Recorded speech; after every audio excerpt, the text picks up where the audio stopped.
이번에 읽은 책인 악의 평범성이라는 책 중에서는 이제 판결 항소 처형의 장만 나왔잖아, 15장이.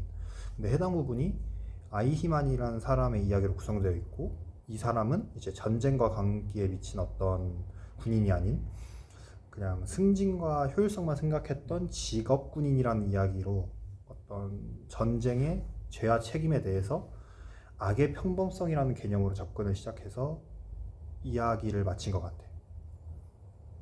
그리고 아이만의 재판 과정에서 이제 법의 모순과 좀 한계가 드러났다고 보는데, 전 세계적인 관점에서 아이만의 신분과 나치 그 신분과 학살의 처벌 범위 등을 이제 통해서 모순이 나타나기도 했고, 동시에 예루살렘 법정은 이제 아이만이 살상 도구를 직접 사용하지 않았긴 했지만 오히려 이제 직접적인 행위와의 거리가 있는 사람일수록 그 행위에 대한 책임이 더 커진다고 보기도 했어.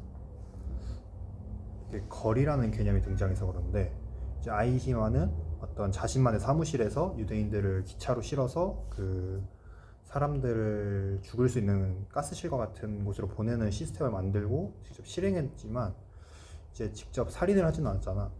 이런 인프라나 시설 같은 것들이 살인자와 희생자 사이에 이제 물리적이나 어떤 감정적인 심리적 거리를 확보해주는 장치가 된 거라고 생각해.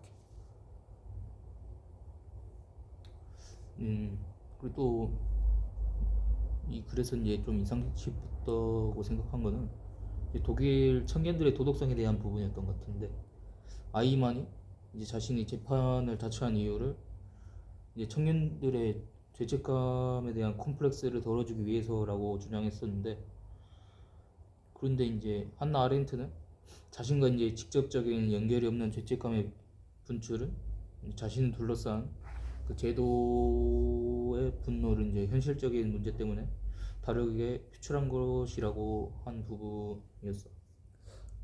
그 부분 같은 경우에 그것은 어떤 자신이 가진 어떤 도덕적 문제를 이제 외면하고 이제 과거에서 온 부담으로서 도피하려는 어떤 멘탈리티라고 비판한 내용이 있었잖아. 음, 이제 내가 생각하기에 그런 내용을 통해서 이제 사고하지 않는 것의 위험성을 제시하고 있는 것 같아.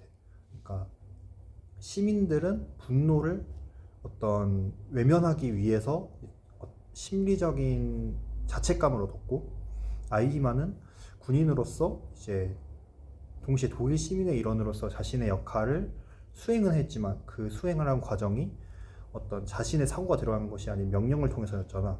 근데 그 결과가 모두 비극적이었다는 것을 생각해 봤을 때 이런 사고하지 않고 피하는 것에 관해서 위험성을 말하고 있는 게 음, 아닐까, 나는 그렇게 보고 있어.